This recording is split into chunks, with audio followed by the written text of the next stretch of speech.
سلام دوستان، اگه میخواین بدونین هاردی که خریدین یا رو سیستمتونه نوع یا کار کرده، کافیه سایت صاف 98 رو باز کنین و از قسمت جستجو برنامه هارد دیسک سنشیال رو جستجو کنین.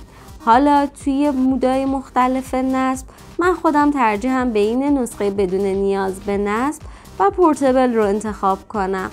از اینجا نسخه دسکتاپ رو برای سیستم های معمولی و برای سرور نسخه سرور رو انتخاب میکنیم.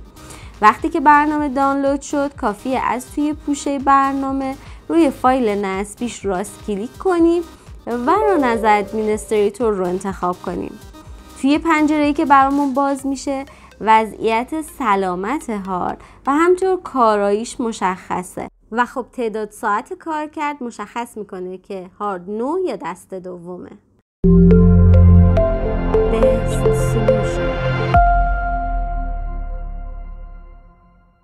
راستی اگر رمز وای فایتون رو فراموش کردین این ویدیو رو از دست ندید.